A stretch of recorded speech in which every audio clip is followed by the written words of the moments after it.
নারায়ণগঞ্জে সাবেক প্রধানমন্ত্রী শেখ হাসিনা, সাবেক এমপি শামীম ওসমান সহ ২০০ জনের বিরুদ্ধে মামলা হয়েছে। মামলার বিষয়ে জানতে এবার যাব নারায়ণগঞ্জে। চাষারা থেকে সরাসরি আমাদের সাথে যুক্ত হচ্ছেন সহকর্মী আজমির ইসলাম। আজমির, শেখ হাসিনা সহ অন্যদের বিরুদ্ধে মামলার সবশেষ খবর আপনার কাছে কি আছে জানাবেন। জনতাও কিন্তু এই আন্দোলনে যোগ দিয়েছিল। গত 5 আগস্ট প্রধানমন্ত্রী পদত্যাগের আগেই কিন্তু এই যে নারায়ণগঞ্জের প্রাণকেন্দ্র চাষারাই, সেই চাষারাই কিন্তু ছাত্ররা জড়ো হয়ে আন্দোলনে যোগ দিয়ে এবং বিক্ষোভ করে।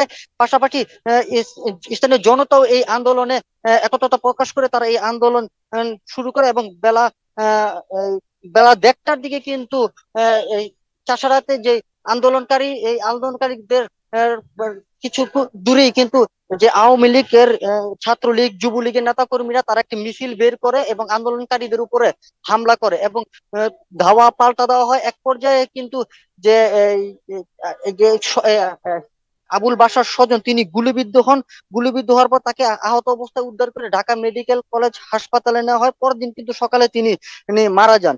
তো এই এই মৃত্যুতে তিনি কিন্তু গতকাল রাতে কিন্তু তার বড় ভাই যে আবুল বাশার অনিক তিনি একটি নারায়ণগঞ্জ সদর মডেল থানায় হত্যা মামলা দায়ের করেন। আমরা মামলা সূত্রে জানতে পেরেছি যে সেখানে সাবেক প্রধানমন্ত্রী শেখ হাসিনা, স্বরাষ্ট্রমন্ত্রী আসাদুজ্জামান কামাল এবং সেতু মন্ত্রী ওবায়দুল কাদের, নারায়ণগঞ্জ 4 আসনের এমপি শামীম ওসমান, 5 আসনের এমপি সেলিম ওসমান, শামীম ওসমানের ছেলে অন ওসমান এবং আজমির ওসমান সহ মোট 48 জনের নাম উল্লেখ করে একটি হত্যা মামলা দায়ের করে।